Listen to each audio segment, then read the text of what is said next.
Barry, you say there are big changes coming that we can count on in a Trump administration, but he's made some pretty big promises.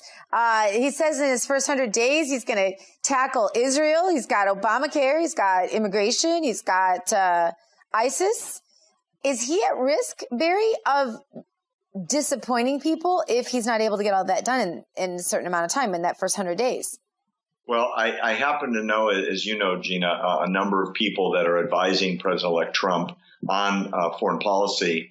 And I've seen a fair amount of their correspondence as to what policy is going to be. I see three dramatic changes from the administration of Barack Obama starting immediately, and it's already begun. One is the Iran nuclear deal. The JCPOA is headed for the trash can, thank God.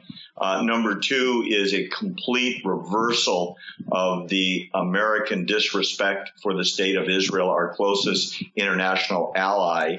That will change. Actually, it's already changed starting this morning. And number three, there's going to be a dramatic and immediate change in American foreign policy, especially in regards to the military and their strategy to combat ISIS. All three of those things are already in the works. I'm hearing from inside, and I'm thrilled about all of them. America will go back to being the leader of the free world instead of the leader of the apologies to the rest of the world. So now do you think, is he going to break ground in the first 100 days on the wall or come up with a financial plan with Mexico that's going to fund it?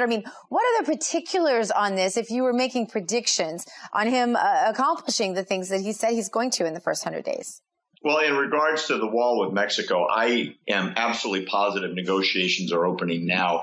Trump has an enormous hammer that he has not wielded, but he's hinted about, and that is the following. If Mexico does not want to participate financially in regards to the construction of that wall, the President of the United States has the power of the tariff, and millions of jobs, as we know, Gina, have fled south into Mexico. All major corporations have fled our regressive tax system and the burden that employees carry with them to the land of cheap labor and cheap materials and no EPA into Mexico. And as Trump has said, for every corporation that steals jobs and goes south, they can pay a very hefty tariff to come back into the United States with those products. Mexico will not allow that to happen, and that's his secret plan on how the wall gets paid for. In regards to Israel, there have been conversations going on this morning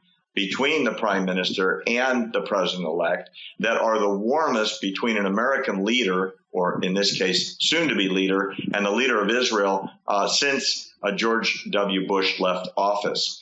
The disrespect and the complete shunning of the state of Israel, our closest ally, under the Barack Obama administration has already ended.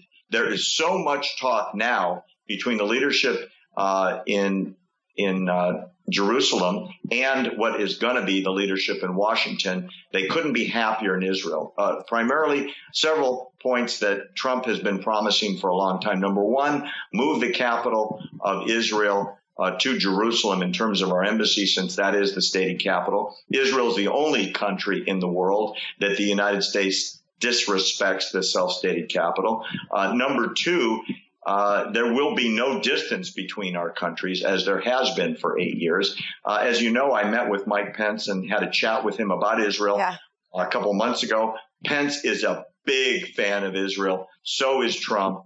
That's going to change immediately. And number three, in regards to ISIS, Trump's going to turn it over to the generals. And it's no longer a couple of bombing raids and the JV team. Trump has promised to track down, identify, and absolutely destroy ISIS. We're going to see a completely different leadership, which, according to what I'm hearing, the plans are in the works already now.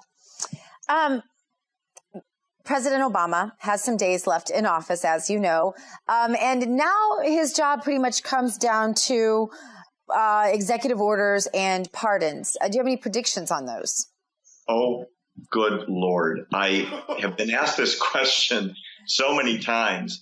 Trump made a very interesting promise, Gina, in the debate where he said, if I'm elected president, I'm going to appoint a special prosecutor and you're going to jail. He basically suggested. Yeah. I have this terrible feeling in the back of my head that in the 11th hour in mid-January, before the turnover, Obama figures out a way to pardon Hillary Clinton. Because, quite frankly, a real independent prosecutor, a real independent one, according to all the legal experts, say that Hillary Clinton has committed so many crimes regarding not the old days, lately, in regards to the foundation, the pay for play, and the in complete disregard for the American Secrets Acts relating to her emails, that she could be up for thousands of years in federal prison. But can he pardon her? Can he fully pardon her? Well, there's a question as to whether or not someone who has not been charged for a crime can be pardoned before there is an accusation or charges pending. And that's going to be a legal discussion that I bet you right now they're talking about. How do we know that? Any other predictions before Mr. Obama leaves office? Yeah, you know what? Trump has promised for a very long time that he's going to tear up the JCPOA. Thank goodness. It's the worst deal in American foreign policy history. And Obama's legacy right now is tied to basically two very big policies and none else. One is Obamacare, which is a complete, unmitigated financial disaster. And number two is the JCPOA, both of which Trump promised to tear up and start over, right? I wonder what Obama wants to do to protect Iran. We may never know what his motivation is to bend over backwards to a country that hates us, hates our way of life, and hates the idea that people have certain inalienable God-given rights. Mm-hmm. I wonder what he has up his sleeve regarding Iran before he leaves. Iran threatened the United States today that we better not abrogate the deal. I wonder what he's cooking up to keep that deal in force. Well, it will certainly be interesting.